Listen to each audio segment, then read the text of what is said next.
welcome to the Collingwood Rant. I'm Sly. I'm wearing a Collingwood black and white jacket. I'm sitting in the chair facing front. And I'm... I wasn't expecting that. I'm fucking Spook. Well, not literally. Isn't that called masturbation? I'm a dickhead, and I identify as a fucked off supporter. Spook. What? I think we're getting some supporters, judging or based on the messages that I've been getting. We expect us to be angry. Do they? Yeah. Alright, let's prove them right. Hawthorn, a problem side. Fucking, what, for 30 years? I saw someone post on EBW, I think it was, that there'd been a problem side for us for whatever reason for 30 years. What again, look, it's what I said last week. Is it the fucking colours? Is it like throwing a red flag in front of a bull? Do we see brown and piss and shit and then we run and hide? How does that fucking make any sense? Through It's multiple coaches. Why are they a troublesome side to us? Oh, well, I can tell you why. They were on Saturday. Because they're better? Yeah, and they were hungrier, and they ran with intensity, and they played for one another, and they're not made up of so many so-so players who can't fill in when your gun, because you only got one gun in that fucking side, isn't having a 35 possession free goal game.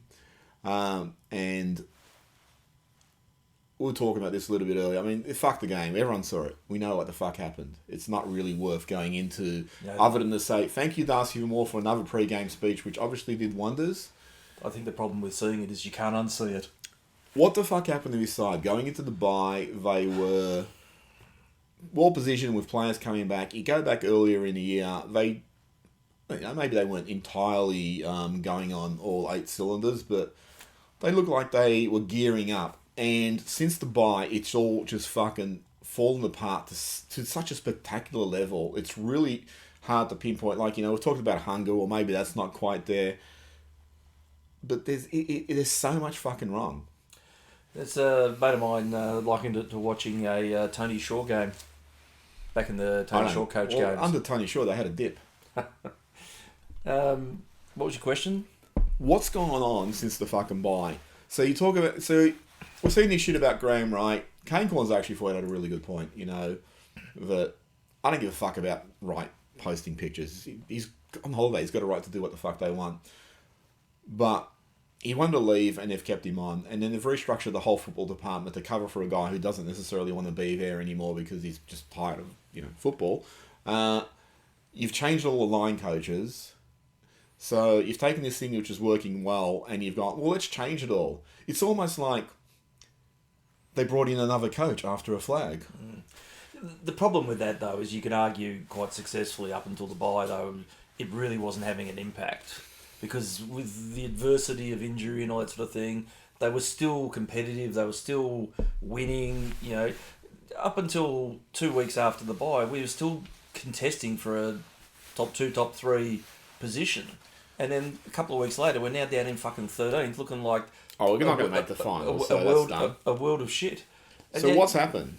I still come back to the one thing I can't shake is that they just looked ahead and said, I know now what mentally is required to climb that mountain again, and I'm looking around and I'm not seeing anyone who's going to make the journey. I think they've all more or less giving up. I think... Yeah, Fly, before you go on, Fly made a comment, and look, he pushes... You obviously didn't watch the press conference. I did because I'm an idiot. But he was pushing that whole winners rhetoric and all that sort of thing, and started, to talk about, we're starting to look like losers. And, he's got that fucking part right. But it's like, it's I don't think he knows himself why it's crumbled so quickly. No. But the only thing I can still keep coming back to is they just don't have... They know they can't do it, and they're barreling. The closer you get into the potential of playing finals, the more that they're pulling back. Like our trajectory has gone from this, and it's just gone straight fucking down. And like that, I'd fucking joke every week about having a 10-goal loss. I didn't think for the fucking life of me. Well, no, I was wrong because it was 11 goals. But I didn't think for the life of me that I'd sit there and actually see one.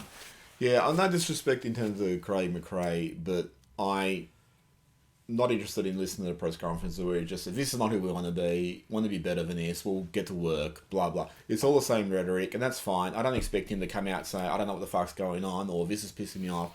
And that's what football is. I mean, it's like those fucking interviews they do at halftime breaks, and they're walking to a plane. That what's the player going to say? They're so shit. No wonder we're smashing them. They're just going to say all the same crap. So that doesn't bother me. But that's also why I don't watch the fucking press conferences. But to see it implode to this extent, Nick Dacos would seem to be carrying something, because I was talking to someone else just saying... Well, it's not the side anymore. Well, in the first half of the season, he got like his 4 or 5 best on grounds, but he was also zipping around. He's doing all the defensive shit on top of the offensive. He doesn't look like he can run at the moment to the same level. I mean, he endurance beast. Pendlebury's been really... so-so since he came back from injury. The guy's got the OP problem. I think Sidebottom sort of looked like he's running around. He's always been known for endurance. Lipinski sort of had a better game, so good on him. Hoskin Elliott. And then you get guys like Quaynor and, Markov and all that, who are just not giving you the drive that you need. Darcy Moore at the start, I thought he looked like he actually wanted to make an impact, then it really quickly faded. It's just, what the fuck's happened there? The thing I was going to bring, the point I was going to bring up was, how much of an impact do you think round 0 might have had on their preparation and going into the season? Because I recall back in about 94 or 95, I can't fucking remember which one, but we played Brisbane over in Brisbane for a pre-season game, and it was like 36, 38 degrees or some shit. And we had a really shit start to the season. I remember, Lee Matthews said, it took half the year to get over that. So I just wonder, playing early, coming back from, we finished the season later than anyone else last year, coming back earlier than anyone else. You're getting players who are probably just... It's like, it's like school holidays. It's just like fucking, you go, that first week it's awesome. And then the second week you're going, fuck, it's school again next week. I can't be bothered with this. Yeah, I think there's going to be an element of that. I mean, you watch that taking the steps doco, and then that one they did pre-season where they're rewatching footage of the grand final, and they're all ecstatic. They're all, this feeling is the best feeling. I can't wait to do it again. You don't lose that. Surely you just don't lose that sense of elation. Is something that you tend to carry with you for a long time, and what the triggers for that were. You know the outcome now is, surely you don't fucking rock up to training every week and think that this gets better now. We're on a downward trajectory. We're going to miss finals more than likely. How many of them now are going to put their hands up and fucking say, well, this is what we all wanted? Well, it's interesting that you look at the guys who missed out last year, like Noble and Kruger. They've been just pinging around like they're full of energy compared to the others. Also, just on Kruger, him and the Hawthorn players smack heads. And then it's Kruger goes off with concussion and the Hawthorn player stays on. How does this work? I thought there was meant to be some arbitration that you definitely have to get a concussion test. I mean, but it happened the previous week with the Cats too. Yeah, with Stewart and we seem to, and because you've gone off on a tangent, we can continue this. We seem to have a medical team that overreact to these concussion protocols, where everyone else seems to be ignoring them at the moment. Now I see there was 3 please explain sent out to clubs today. Mackay, he was knocked out. Yeah. So, fucking wouldn't that be an absolute given that you'd be off? Harris Andrews, I think, from Brisbane, and someone from Melbourne or something. 3 very similar incidents where they were completely poleaxed, weren't fucking assessed, and the AFL's come out and said, well, we've written you a letter, but now all 3 are cleared to play again next week. Yeah. Well, so it makes a mockery of it. And we seem to be dropping one person every week. I don't know if we're over... Not that I think that's the reason. I don't know if we're overly sensitive given what happened to Murphy, so they're just... That was... driving here, that was the only conclusion... I was going to say concussion. The only conclusion... I think you had more than that concussion. That I could make from that is that you're being hyperreactive because you lost someone. Yeah. But... maybe they're running scared of lawsuits or something in the future, and they want to sort of head that off at the pass. The only thing I can imagine, because of the Murphy thing, I don't know if there's been a brief within the club just saying these are the things you need to be hyper vigilant on. So be overly cautious rather than the other ones you see. I don't understand. For 2 weeks in a row, 2 players have knocked each other out. I mean, last week was a farce because Tom Stewart was on the fucking ground totally out of it for, 30, 40 seconds, and then he was just, I got a bit of blood on mine, he kept playing. That is bullshit. But look, I don't blame, Geelong for just trying to get around if that's what they did. But if you're getting two players with a head collision, and both have copped it full brunt. It's not like one was a glancing blow and the other one copped it fully. Why one player's being examined and the other one's not? I mean, I'd actually make the fucking rule in the AFL, even if it was tactical now, or used tactically. If it was like, all right, you know what, one club is investigating their play, which means duty of care is the other club has to do the same now. But as I said the last couple of weeks, there has to be a bias there with the own club's medical team being the only one needing to assess this. You really need an independent adjudicator there that says that, looking at that impact on the camera here, whatever, you've got to come off and be assessed. Yeah. Yeah, it shouldn't be left to the clubs. It's just farcical. Anyway, let's get back to the more pressing things. All right, spectacularly unravels. The thing that annoys me is everyone is reveling in our implosion, and we're going to miss the finals. So you think the players would have a little bit more pride. In terms of, the captaincy, is Darcy Moore the guy to continue leading this club? You wouldn't think so at the moment. I mean, look, we're not privy to what's spoken about and off the field, that is. What he does with his speeches, we don't hear any of that stuff. He could be the most inspired. Like, he's an impressive he's a great public orator speaker when he's talking, but I just don't think at the moment you're not leading anywhere near enough by example. And we touched upon that last week. It's just not someone that you'd be looking at the moment going, I'm inspired. You're not doing anything Herculean. You just fuck it up. Well, I think the surprising with Moore is he barely goes for marks anymore. It's just punch. Oh, two-fisted punches. It's like watching a 70s kung fu movie. It was like watching Kirk fighting the Gorn. And I know, like, Jeremy Howe does the same, but I mean, with Jeremy Howe, he sort of lost a little bit of the spring in that. Who would be your next choice as captain? Oh, it'd have to be Nick. In the short term, if it was like next year. I'd give it to him now. Okay. I don't think anyone else is captain material. Who would you Maynard. Why? About free. Well, just see the altercation had with Ginnivan. This is a guy who actually cares. He's the first one in when our players are being roughhoused.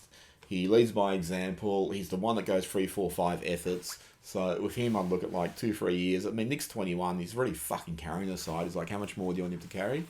Maynard's the only other one I'd consider right now. I think, but if you're looking for that, I think Pendles is a good template for captaincy. It's someone that can then guide the troops from the middle of the ground. I don't know whether Maynard has that trait. Moore's on the last line anyway, so... But I think Nick will benefit from the years he's had under Pendles. The way he assesses and analyses the game, I think that's the stuff that where you start setting up the troops, that's going to be beneficial for him no matter what, and the sooner the better that he does that. Yeah, maybe. In some respects. I don't think Moore's fucked up to the point where he's got to hand the captaincy back this week. You got to give someone of that intelligence and that ability should be given time to redeem himself. I wouldn't knee-jerk anything at the end of the year unless he didn't want to do it anymore. Then I'd give it to Nick.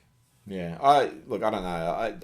Moore's not the only one. There's a lot of players there who are underperforming, but Moore's been really, as a leader and that. Like, this is what shits me. He gets him in the ring and he does the big fucking speech and that's it. It's like, great. How will that work? I would rather see like a Buckley-like performance from 99, 2000, where he's just ripping into fucking players all around the place. Yeah, I think that was a detrimental thing though. I think sometimes you need it though. And right now the performances are shit. And this is why, like I said, Maynard, because Maynard was still sort of getting in there and that he looked like he was really fired up. And I think, look, Nick's the logical long-term captain. I'm just sort of saying at 21, 22, it's probably going to be premature. But like, I want someone who's really going to be fucking running around just going, come on, lift. Doing those things where everyone can look at him and go, okay, that's our captain, and they lift with it. I don't know who else there is. I mean, it feels like there's a dearth of leadership there, even though they got 19 people in that leadership group. You don't really see much fire and brimstone from any of those leaders. But, funnily, the one guy who would have been a good on-field leader would have been Taylor Adams. He's not there. So, I don't know, but do you think there's any truth to the rumours that there's been ructions between the coaching staff? I hadn't heard that one. Oh, okay, so I'm telling you, there's been ructions between the coaching staff. Ructions? Ructions. Well, we need someone in the ruck. No, in between the coaching staff. Yeah. No, and it's been floated around for the whole season that I totally forgot his name. Bolton. I was going to call him Bradley Gotch. Bolton and Lepich. He's from the Shire, both of them. I don't know. I've never got that impression. I don't think I've heard this rumour, so it's hard to comment on something I don't know anything about. Although it's never stopped me before. Yeah, but so looking at it, you're sort of going, where's this fallen apart? So do you think there could potentially be... I can't remember. Someone in the media wrote a half-intelligent article the other day. Well, that leaves out about 90% of the AFL journalists. Maybe it was a cadet. We were talking about the division of Wright's role being spread across people picking up the slack. Too many people picking up the slack for one role. I mean, generally, what they could have fucking done is send him off on extended leave and then put someone in for 12 months to do the job. I mean, instead of spreading it around to everyone's loads increase. You then change roles. It's the dynamic of the thing. I said this in the group message. Doofus, it wasn't a cadet. Did you? Yes, I was the one who said it. To cover for Wright, they've shifted everyone around. I didn't read an article on this, though. No, that's what I was You know how a lot of our material gets stolen each week? Yeah. And I'm just saying, but you've made people go above and beyond their purview. You've moved everyone's positions. Everyone's, in unfamiliar roles. To cover for a guy who doesn't necessarily want to be there anymore. And again, that's, Wright's prerogative. I would have thought it would be better just to make a permanent change. We talked about this last week. Maltese say if you're thinking about retirement, you're retired. And I think with Right, it should have just been, well, thanks for the service. Go out on the flag. Let's go get the next best person. Thanks for making the world's worst fucking trade known to man. Well, that's the other thing too. You look at his trade record's not great at Collingwood. He traded that first rounder for a couple of picks in the 20s, so that first rounder turned out to be pick 2. Yeah, but that one was justifiable. Yeah, I don't know if I totally agree with that, because it's we don't know what that pick... I mean, when they traded, they didn't know what that pick was going to be. I mean, although after the fire sale, a lot of people anticipated the bottom was going to drop out of the club. But it's still the cornerstone of that one is that as soon as the nomination was made, we were going to be forced to use those points on him. You better clear him off and then break it down. I think that was sound logic. But what if the flip side worked, that no one made a claim on Nick, and then you could have just paid the points and you had a pick 2? I think it was a given. It was going to be. Do you think? I mean, you went until pick 4, and if they spent a high pick on him, for, that's what he's worth anyway. So what's the loss? I mean, this is the thing that sort of frustrated me is you've gone for a couple of picks in the 20s. How many gun players are picked up in the 20s? You sort of gone for these hopeful selections that guys in the 20s are going to be going above and beyond what you expect. Whereas, you look at Essendon when they lost Fantasia and Sard and Danaher, they got all top 10 picks. And top 10 picks are going to be where it's all happening. So, that's what I'm just saying. It's just, our complaint with Collingwood is we constantly get these role players and these so-so players in instead of fucking getting really elite players. So we're just getting more of him. And maybe they thought with the fire sale we need to replenish the stocks quickly, but a lot of those guys are gone now. I was looking at it, the only guys left from that whole section, that whole draft, are McRae and McInnes. So just the max, obviously we love them. And McRae is a senior regular, and McInnes and McRae are nowhere near consolidating a spot in the seniors. At the moment, it looks like McRae is on the outer or is not going to make it. And McInnes, we all hope he makes, but no one knows where he plays. Does he play at half? Does he play up forward? Does he play in midfield?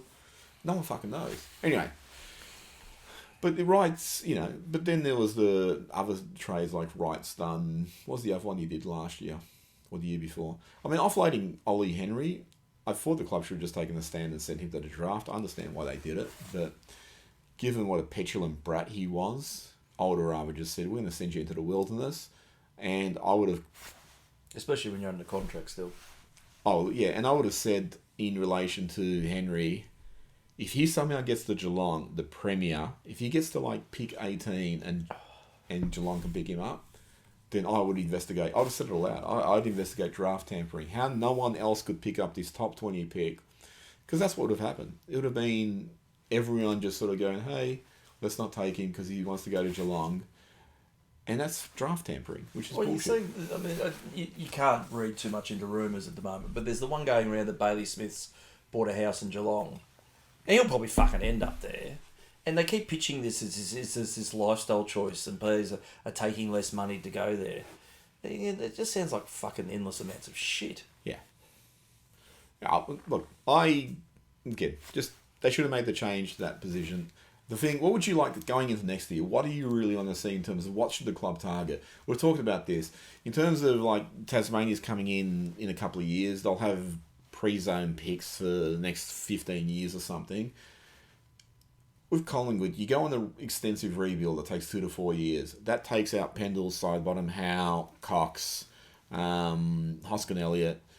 There's a couple others there, and then guys like the Gully and Moore, they're 29. Crisp is about 30 or something. So all those guys are now out of the equation. Now you've got all these new holes, and you don't have the draft currency to actually cover for them. No, it's a fucking disastrous start to a rebuild. So you go back to 2004, 2005. So we came out of the 2 grand final losses, and 04, 05, like 04 was pick 8, which was Chris Egan, ultimately pick 10.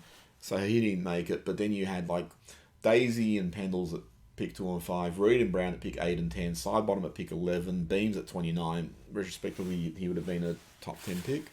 So you nailed a lot of really good picks, and then you brought in guys like, you had Reddy Heater and Cloak and Swan, who retrospectively would all be top 10 picks. You had a lot of cream there. You had those guys sitting there. You can't really point at anyone calling and go, he's going to be the next Travis Cloak or Dane Swan. No, not yet. I mean, you live in hope that there will be, but I mean, we talked about this before. It's absolutely barren. Yeah, but it's not so much. Look, they could all be guns, but for fucking whatever reason, the VFL have been beaten by fucking non-aligned clubs. I mean, they're just shit across the board. Yeah, and the match report I don't watch the game on the weekend, but the match reports I was reading was they could barely get their fucking hands on the ball. Yeah. So yeah, the issues that are up here at the senior level are magnified at the next level there. How can anyone function into that in that type of environment? So what do? Do you go for a full rebuild? And now you're going to be potentially, and this is if you get it right. So this is the other thing, you have to actually get it right. There's no guarantee that you take a pick 6, 7. I mean, obviously it's likely if you are going to get a good player. I was looking at that draft from 2015, I think it was, when that was the pick 7. We gave up Treloar, the first one. And I can't remember the exact order, but it was something like Wiedering went at number 1, Josh Shackey went at 2, and then I think Wiedemann went at 7, but then the 2 Mackay brothers are in it, Curnow was in it, Oscar Allen was in it. So, I mean, Shackey at 2 is nowhere near, didn't become the player that Curnow did or whatever. So there's no guarantee. No. It's a high probability of getting a good player. But you go for a full rebuild and go, well, if we get it right, then we'll be back in contention in 3-4 years, hopefully, and we can navigate the Tasmania issue. Or do you go, let's cash up and go after some gun players and just poach them and bring them across? Oh, I think they'll try and do both. Yeah, but they can't be this fucking stupid in the future to give up the first round picks ever again. How long have they followed the club? Yeah. But if you statistically your chances of landing a better player are with the lower picks, so you keep those, then I think you pitch your money. We should have a fucking ton of money by the time half of Dad's army retire in the next year or two. Yeah. You should be making your pitch for some big restricted free agency players or... Yeah, but I don't think they have to go for the restricted free agency players. So just as a total hypothetical, so I'm not saying it's going to happen. You go to Melbourne, you say to Petrarca, we'll give you 10 million for 3 years or 4 years. And Petrarca tells Melbourne he wants out, and Melbourne goes, well, you got a contract. Petrarca goes, well, fuck, I'm not playing here anymore. Which is constantly happening all around the league now. Contracts mean nothing. So you could actually really just steal someone out from where they are. Now, the problem is, what do you offer? I mean, we've got like a few future first rounders we can offer, but there's not a lot of trade capital within the list itself, unless you're giving up a nick or something, which you're not going to do. But I'm just sort of saying, the way the landscape is now, you could just go after someone who's contracted and you could pry him loose, because that's the league nowadays. And we're all in this very oh, look, this guy wants to go there, so let's help him get there. Until they come to us. Yeah, but like Grundy wanted to go to Melbourne, would have been better off trading him to a club with a top 10 pick, but Grundy wanted to go to Melbourne, even though they disadvantage us, and we got like a pick 27 or something out of it. So it's like, if you want to play, you can go get him. You can truly just go poach him from out of the contract rather than just wait for free agents and restricted free agents. And I actually think probably the AFL is a little bit worried about that because, like I said, it's happening. Players are going elsewhere. Well, you can guarantee the first time we pull it off, the AFL will change the rules the following week. Potentially. But it's not going to work because I was talking to a cousin, he was saying, would you go for like players who lose like Rory Lobb? Would you take him? No. Caleb Daniel? No. So no more midgets would be my policy.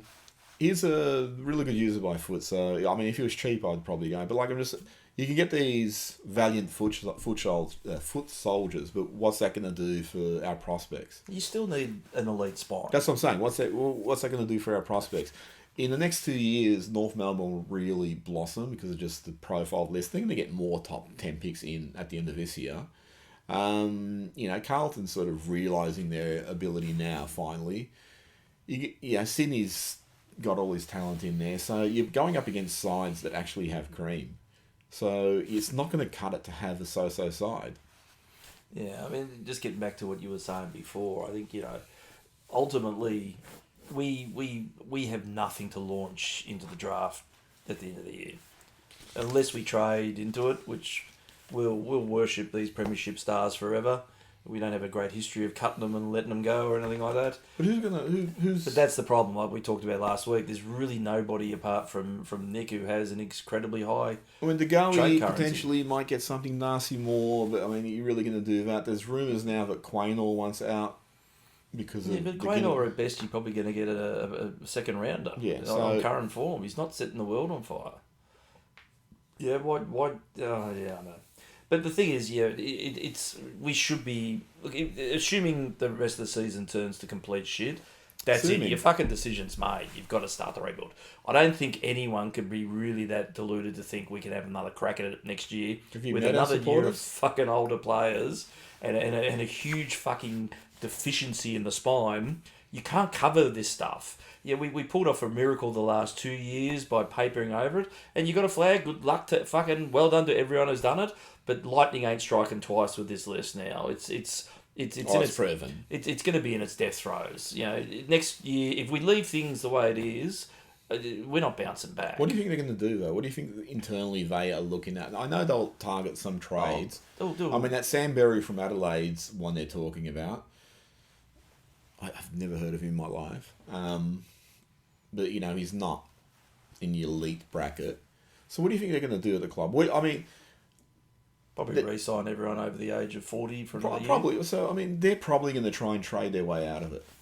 Yeah, but you got nothing to trade. You caught between a rock and a hard place. But I should say that they'll probably try and moneyball their way out of it. That's what I should have said. Well, but who's available at the end of the year? Oh, I'm sure they'll find players in Caleb Daniel again. That's a sort of guy who's not really getting games. Well, maybe he can ruck and then stand Jeremy Cameron. Potentially he could. But this is what I'm saying is I think that's what they'll do. They'll try and identify guys on the outer like the Tom Mitchells, those sort of players, and then bring them in. And the query is what are you going to get out of them? To what extent? Versus you just sort of go, fuck it, we're not going to make the finals. Finn McRae, you play in the guts for the rest of the year. Let's see what you have, and so forth. Well, I mean, the thing is, there's talk already that Sidebottom and Pendles are going to get another year. Which kind of implies you're not going to pay them for another year and play 6 games each for them. You're going to give them another full tilt at it. Same with Howe if he goes around again. They're not going to leave him playing in the VFL unless they're coming off injury.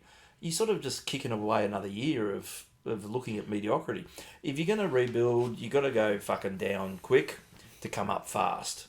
Yeah. So you've got to then start looking at your list saying, well, we fucking had all these speculative players for years. Some of you are just going to have to fucking start playing and showing something. Yeah. You've got 12 months.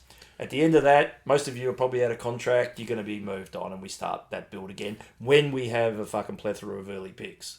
Well, this is the problem, though, is, you can't start it this year because you traded away that pick. Nope. I don't mind if they get guys like Pendles to play on and leave him as non-field coach, but I think with the age profile of the list, they've really got to start forcing a few of these players out.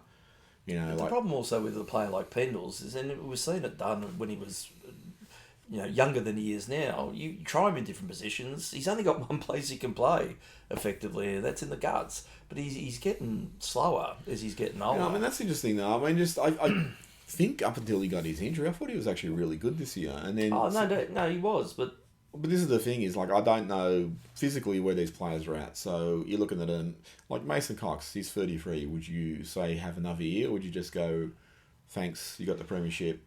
I think if you're, he's apart from the hits he's been taking, his durability's not bad. I think you could quite comfortably afford to have him around. That Smith, I think it is Lero Smith. Yeah, there's been a few people that watch saying he looks promising. I think you can have someone like Coxie in there as a bit of a foil. The good thing with Coxie, as we talked about, is he's just a really aggressive player that you could get a year out of him doing that by cracking some skulls. But this is what I mean. I think when you look at the breakdown of guys 30 plus, they have to force a couple of them out just to stagger, so they don't come to a point like at the end of the 2025. But Pendle, side bottom, Howe, Cox, Oscar Elliott, and all that go at once. Yeah, but you're also seeing like what happened this year. The likelihood of them being injured, they're unlikely to make it through a year. So you've got some where you're forcing them out, some where they're going to be forced out through having to spend 3 or 4 weeks on the sidelines. Yeah, but they're taking up a list spot. So I'm just saying you could lose 5-6 in a year, then you have to go to draft and replace 5-6 players. Well, I mean that's the thing. We've also talked about our staggered age profile. It is sort of up here and then. Conks in the middle, and then there's a lot of youth. I think there was a stat about how many, 10 players out there against Hawthorn with 20 games or less experience. In some respects, our hands are being forced now into that. But I think we're not adapting to those kids. I think we're trying to bring them into a process that won a flag, and they're just not rising quick enough to meet that challenge. You'd have to sorely adjust the game plan a little bit to make it something that's going to work better for them and their development. I think once you realise you're out of contention, it's easy to do that sort of thing. I've always said with this system is that unless you're contesting for finals, you're better off being at the arse end of the ladder. It's the way the system is designed. It's not even contesting for finals unless you're contesting for a flag. I don't see the fucking point of getting to 7th, 8th and just sitting around there. The thing is, and this is where I think people are currently leveraging their thoughts too, with us having a crack next year, is that we finish 13th or whatever it is, we end up with a more favourable draw next year. Except, unfortunately, our more favourable draw ends up being double games against the common higher opponents. Well, Richmond, I don't think we'll be playing twice next year, but we'll be playing Essendon and Carlton twice, and assuming Essendon pulls their head out of their arse and gets a little bit better next year, they'll be up in the 8 again. Carlton certainly will. Who are we playing twice this year? The D's. Who knows if they're thereabouts? So fucking trouble side. It's not like you're talking about the draw is easier. Well, technically, it's only easier for about 6 games. Yeah, I mean the big problem too is you go, hey, we get to play. Let's say Hawthorn twice and they don't make the finals this year. But next year they'll make the finals. So you're playing a side that's on the up. Whereas you might play, let's say Melbourne. Again, just hypothetically. You're playing Melbourne who's a finalist, but they're on the way down. So you don't know because a lot of it's going to depend on what actually happens next year with each club. So something that looks favourable might not turn out favourable, and something that looks great might turn out to be shit. In terms of what would you pinpoint if you were looking at the end of this year in list management? Oh, yeah, key forward. You don't think Nick needs a little bit of help? No, key forward. I'm going to be greedy though and nominate a couple, but you need at least 2 gun midfielders. You need an inside mid. Because Mitchell's, again, he was great for the extraction stuff last year, but he's barely played this year. If you get another 12 months out of him, you can cover over that one a little bit. But you need at least another gun mid, and we need a gun defender. Yeah, I mean, I think... And a rebounder that can kick. No, that's Caleb Daniel. No, I was going to say, for me, the priority would be they need to get Nick help. They need to get him a lot of help in there. They need to get someone who's going to be in and under so he can play a little bit more outside. And I actually think if they can do that, that starts solving other problems. I mean, the one thing they've really got to get back is intensity and hunger, what I'd really like to see, not in terms of on-field personnel, I would love to see him go look at Sydney or Hawthorn and get one of their assistant coaches and steal their intellectual property.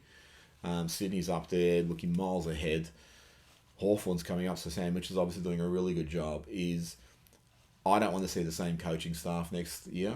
There's got to be at least one turnover, because going from Premier to this shit tells me it's not working. I don't care how great these people are or whatever.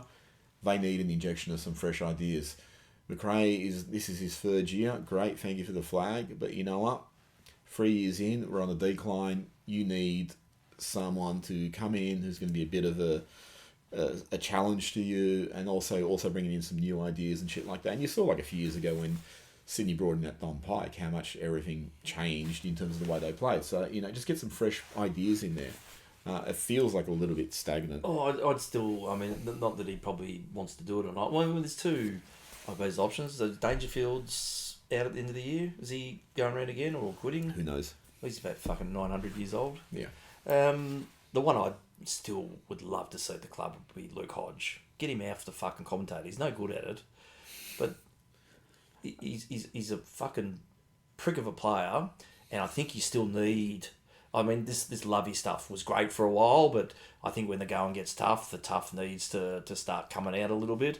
You get someone in of that ilk that's come from a very successful background.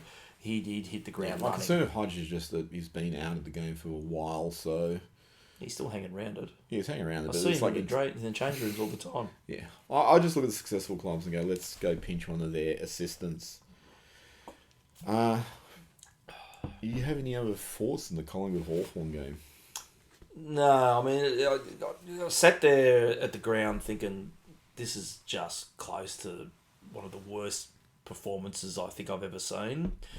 And that's not so much I've seen performances equally as bad where we got smashed, but across the board, the lack of effort and desire was fucking embarrassing. Yeah. Yeah, I don't think I'd do a match review of that other than the fact I'd make them watch and fucking watch them cringe at how fucking limp they were in that fight.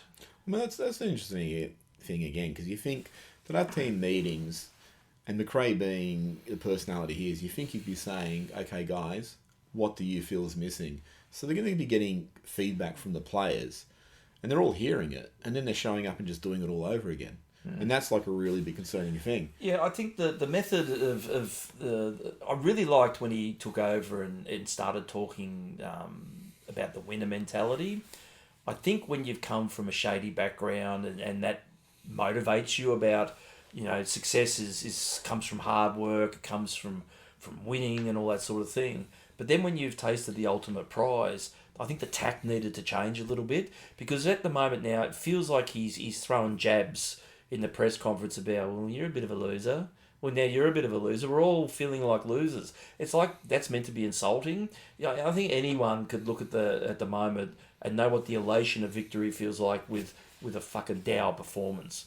You come off going, well, that was shit.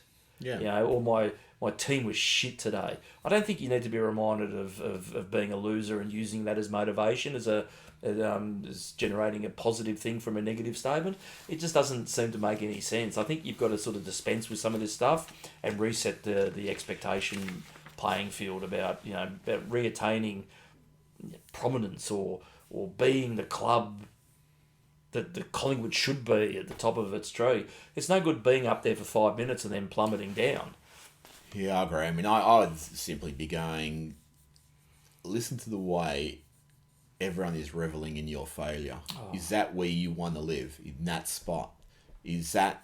And then, you come back and have another shit game. It's like, okay, so you guys clearly want to accept this. And just putting it back on them and going, is this the best you got?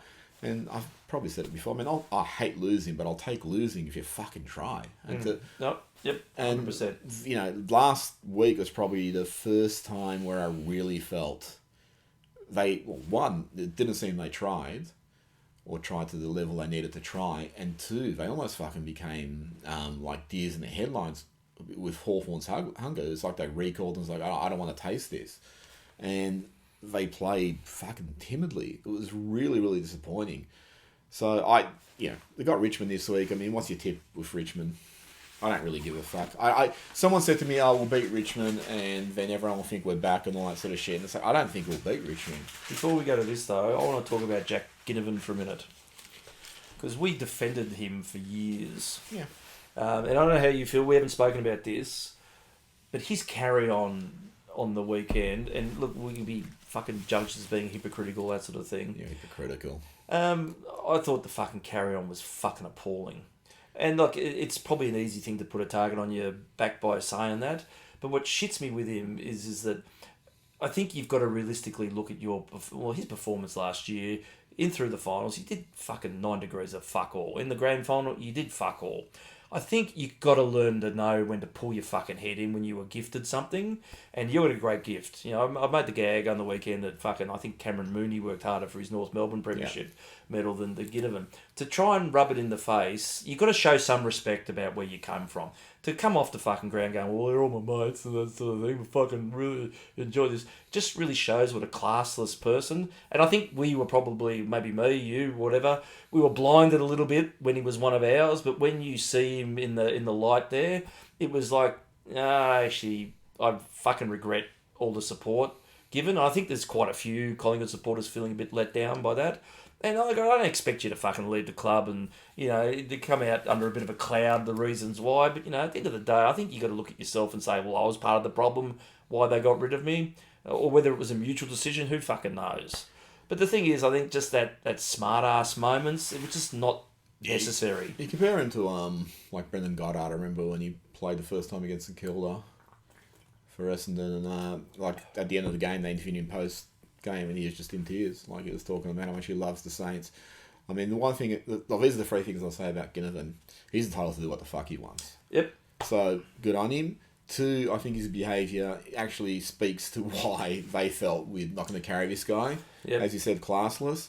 Again, let me just re-qualify. He's entitled to behave how he wants. 3, if I was a player at Collingwood, I would have put him down. Yep. I think after that, you've really got to fucking run through him. Yeah, but I know they wouldn't because we live in we play this fucking game now, or you watch people play this game where they're trying to kill each other for 100, 120 minutes, and then they're laughing and shaking hands post-game, which really shits me. You know, I would rather see play like it happened the other week with Pendlebury and Dangerfield, where Pendlebury was smiling and laughing. I'm like, I understand you've been around for 18 years and he's been around for, you know, pretty much the same amount of time and you respect one another. But after a game, I want to see fucking our players hurting and just going, I'm not fucking shaking anyone's hand. I'm so fucking pissed off. If you come next to me, there's a really good chance I'm going to fucking drop you. I know people go, well, you're a sore loser. The fucking best winners in the world are sore losers because they use it to drive them to come back. So you don't watch Formula One. I'll go off on a tangent. Last night, Oscar Piastri, Australian driver, won his first race. However, though, he was passed by Lando Norris, his teammate, and it was actually fucking great drama for about 20 laps. Team orders I think there was team orders that whoever was first into the corner and led for the bulk of the start of the race was, if anything happened, they were going to swap positions. And when it come time to do that, Norris just was like, no, fuck, I'm not talking, I'm not listening. And they just kept digging at him and they kept reminding him about, this is what we discussed on the Sundays. This is what we agreed to, all that sort of thing. And eventually, as it got close to the end of the race, when the tension was at its most, he's pulled over and let him through. There's no relevance to what we're talking about there, but at the end, that you got 2 blokes, one that was fucking, you could see he was visibly embarrassed in Piastri about what had happened, but, you know, he's elated, but his elation was capped because you didn't win this under the circumstances you would normally do in competitive sport. Norris played the gentleman role, but you fucking see in his face, he was burning inside, and that's what losing should feel like, that this was fucking taken from me, and I'm fucking angry about it. Next time, I'm going to put 150% into the effort to get back on top and prove to everyone how fucking good I am. You just don't see that often enough in football. No, There's just too much touching each other on the arse and then having a laugh and walking off. And that's you know, unfortunately, it's just the way that the game and the AFL is making it a neutered type of sport. You know, you're talking before about, you know, about how Ginnivan should be roughed up. It made me think about when fucking Jack Watts' first game. He fucking went near the ball. I think Cloak and a couple of mates that just fucking Heath Shaw all just jumped at him and let him fucking know what he was about to walk into. You just don't see that combative element of sport appear in the AFL often enough. Yeah, look at the fucking carry on with, and what shit me was the one with the fend off with Maynard, and then the Hawthorn guy jumped into it off the ground, head high contact, and he knew he fucked up because he went like this straight away. But it should have been reversed. That free should have been fucking reversed. I mean, that fucking annoyed the crap out of me at the time for that. But everyone was hacking into Maynard. Now, there's two things with Maynard. Apparently, he's the world's biggest fucking coward. Yeah. No one who ever fucking writes that would say it to his fucking face. And secondly, he's soft. He does all these fucking cheap acts apparently all of a sudden. Yeah, it amazes me the way people have reframed the Brayshaw collision. I mean, I won't go into that in its entirety, but the way people sort of felt like, hey, he intended that, intended to end Brayshaw's career. I mean, this is a guy like Murphy, it's like, who hit him? Bailey or someone last year, Murphy? No Collingwood person's going around blaming the Brisbane player for concussing him and sending him out of football. We fucking know the guy was prone to concussions. But, the Maynard's become vilified because of that collision with Brayshaw. And then you get people like Caroline Wilson going, how dare he go over to Brayshaw's house and visit him? And then, I remember Matthew Lloyd called around and goes, well, if he didn't do it, you'd probably be calling him out on that. No, and that's right. Some of these people can't win. Anyway, tip about the Richmond game? Do you think we'll make a statement game out of this? No, I think Richmond. I think we'll struggle. I reckon Richmond will win. I think really will. I think this game against the Hawks gave us a real fucking clear indication of what their mindset is, and I don't think they're digging themselves out of it. We could roll over against the Titans, and that would then absolutely murder the year. And you would think if they're the counter of that is, I reckon once they fucking know they can't make the 8, they'll probably win every game for the rest of the year.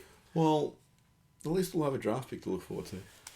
Well, no, Freo's got it. Oh, no. Oh, really? Thanks. And now Hawthorn's going to... we're giving back worse than what we got. Yeah. So, look, I actually don't think we'll beat Richmond. I think they've had 4 weeks to make statement games, and they haven't done it. And last week was pitiful. That was the worst performance under McRae. It's probably the worst loss. Yeah. Oh, but just the performance. I mean, they really just look like they just gave up. Yeah. And you fucking... What irks me, because clearly we're not finished...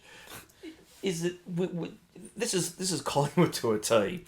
You've overcome the fucking odds. You've won a flag that any other fucking year you would have lost. And the following year, you're going to have the ignominy of being the team that have the biggest fucking Premier, from Premier to lowest ladder position. You're breaking all the big records of Collingwood. Yeah. That's going to shit me. I think it shits everyone too, the fall. Look, I didn't... Probably my heart of hearts would have loved to have seen them gone back to back. I think realistically, the brain said it was going to be difficult. I didn't ever though think we'd fucking give up as piss weak as we have in the last. I mean, we've fought out the last couple of games, but they just never looked like they were likely. They had these little spirited sort of comebacks to get within spitting distance. In the last quarters, they just rolled over. Yeah, and this was complete capitulation against the Hawks. Yeah, well, that really starts ringing alarm bells about, is something there is broken, be it mental or spirit or connection or whatever. It didn't just fucking break against the Hawks. It felt like it collapsed. Yeah, they came back at the end, but fucking hell. So they came back and then they blew back out. So yeah, you still lost by. I think we got within. Even when we got back, the margin was 40. It's not like it's a fucking hallelujah. What's going to happen next? Hawthorn didn't look particularly rattled. I think it was more Hawthorn when the pressure went up a little bit, started making the odd mistake that we capitalised on, but we never looked like we were getting any closer than that. And then, sure enough, at the end, it was just like, fucking too hard. Let me ask you my final question about this, because we could go on about it all night. Back in 2001, North Melbourne built a 12-goal lead against Essendon. Essendon actually came back and won. And then Essendon's sort of season derailed as it went on. They lost the grand final to Brisbane. But like as Essendon people go, that was our downfall that year because we just thought we could fucking do anything. Do you think to some extent that 9-goal comeback against North has just inflated these egos to the extent that we can always fucking do this, and they've just not realising, well, there's a lot of hard work that actually goes into that. Where was North and Essendon on the ladder back then? First and second or something. Yeah, it's not really the same comparison. That was fucking North at the bottom of the table. No, but this is still a 9-goal... I mean, this is the thing, is like, it's still a fucking 9-goal comeback. So this is like what I'm wondering, if are they so arrogant that they think, hey, look how good we are now. No, we've come back from 9 goals. If you were serious, that would spur you on to bolster self-belief. But this is the other thing. But we've collapsed. But this is they gone the other way. They just become complacent, thinking we can fuck. Because the one thing, and I said this after the Suns game, it was like, I'm sick of fucking having to come back. But it's like, that's the way they decided to play for 3 years. It's like, let's just keep coming back because we can always do it. And they did it for 2 years. They pretty much did it every time. There's only a handful of times they fucking missed out. And then this year, against Port Adelaide, they were 5 goals down. They came back. They won. Against Adelaide, they sort of lost the lead. They came back. And I'm just wondering, do these pricks just start thinking, this is how fucking good we are. We can play our 13 minutes of football and come back. And they've done that against North, the ultimate comeback, even though they aren't North, are 18th or whatever they are, or 17th at that time. And these guys just go on in a break going, this is how good we are. This is all we have to do. Play our 13 minutes, and they've come back totally fucking mentally in the wrong headspace. Yeah, I don't know. Anyway, that's it from us. Also want to honour Fallen Magpie, or, friend Repo Man, who passed away from a heart attack. Repo Man, great guy, really insightful about football on the message boards, really great wit. Didn't tolerate idiots kindly either. Really shocked to hear about his passing, so our thoughts and condolences to his family. Yep, absolutely. Cheers, mate. Cheers. And the rest of you, we'll see you next week. Later.